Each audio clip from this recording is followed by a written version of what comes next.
Good evening, family. We are in the Gospel of John, chapter 7, and we are going through this verse by verse, chapter by chapter. My name is Scott, and I love to read. I have an awesome library.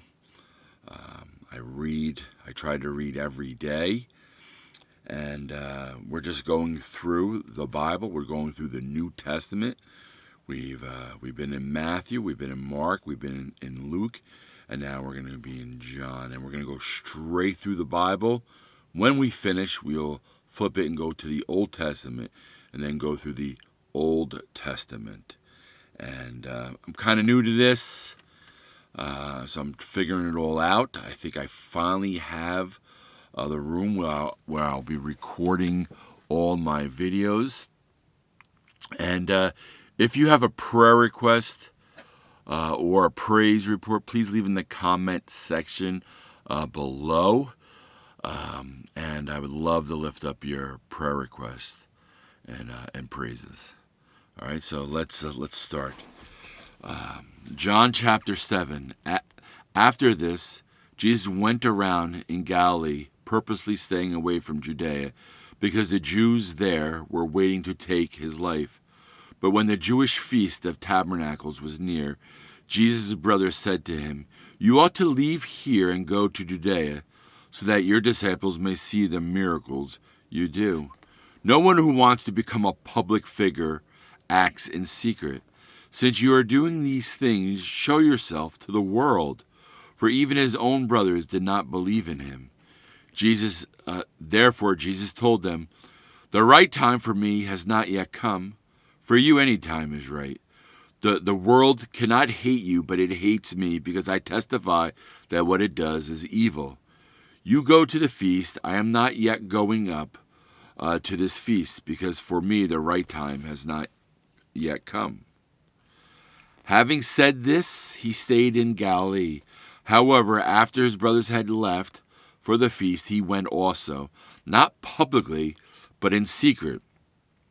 Now at the feast, the Jews were watching for him and asking, "Where is that man?" Among the crowds, there was widespread whispering about him. Some said, "He is a good man." Others replied, "No, he deceives the people." But no one would say anything publicly about him for fear of the Jews. Not until halfway through the feast did Jesus go up to the temple courts and began to teach. The Jews were amazed and asked, "How did this man get such learning without having studied?" Jesus answered, "My teaching is not of my own. It comes from him who sent me.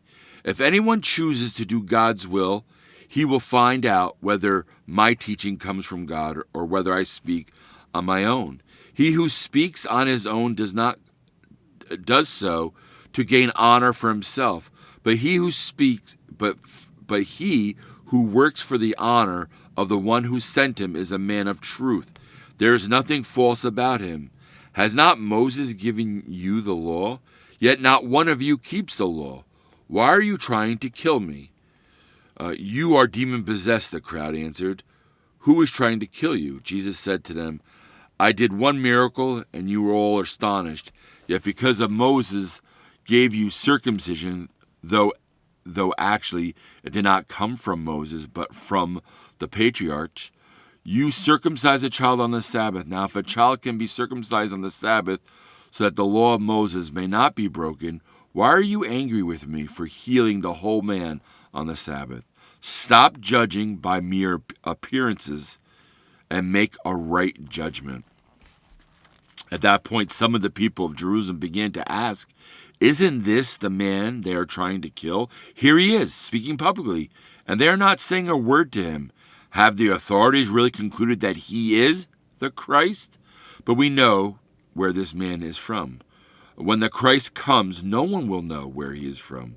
Then Jesus, still teaching in the temple courts, cried out, "Yes, you know me, and you know where I am from. I am not here on my own, but he who sent me is true. You do not know him, but I know him, because I am from him, and he sent me." At this they tried to seize him, but no one laid a hand on him, because his time had not yet come. Still many in the crowd put their put their faith in him. They said, "When the Christ comes, will he do more miraculous signs than this man?" The Pharisees heard the crowd whispering some things about him. Then the chief priests and the Pharisees sent temple guards to arrest him. Jesus said, "I am with you for only a short time, and then I go to the one who sent me. You will look for me, but you will not find me, and where I am, you cannot come." The Jews said to one another, "Where does this man intend to go that we cannot find him? Will he go where our people live scattered among the Greeks and teach the Greeks? What did he mean when he said, 'You will look for me, but you will not find me, and where I am, you cannot come'?" On the last and greatest day of the feast, Jesus stood and said in a loud voice, "If anyone is thirsty, let him come to me and drink. Whoever is in me, as the scripture has said, streams of living water will flow from within him." By this he meant the Spirit, whom those who believed in him were later to receive. Up to that time, the Spirit had not yet been given, since Jesus had not yet been glorified. On hearing his words, some of the people said, "Surely this man is a prophet." Others said, "He is the Christ." So others asked, "How can the Christ come from Galilee? Does not the scripture say that the Christ will come from David's family and from Bethlehem, the town where David lived?" Thus the people were divided because of Jesus. Some wanted to seize him, but no one laid a hand on him. Finally, the temple guards went back to the chief priests and the Pharisees, who asked them, "Why didn't you bring him in?" "No one ever spoke the way this man does," the guards declared. "You mean he has deceived you also?" the Pharisees retorted. "Has any of the rulers or of the Pharisees believed in him?" "No, but this mob that knows nothing of the law, but this mob that knows nothing of the law, there is a curse on them." Nicodemus, who had gone to Jesus earlier and who was one of their own number, asked, "Does our law condemn anyone without first hearing him to find out what he is doing?" They replied, "Are you from Galilee too? Look into it, and you will find that a prophet does not come out of Galilee." Then each went to his own home, but Jesus went to the Mount of Olives. Gospel of John, chapter 7. Leave your prayer requests and praises in the comment section.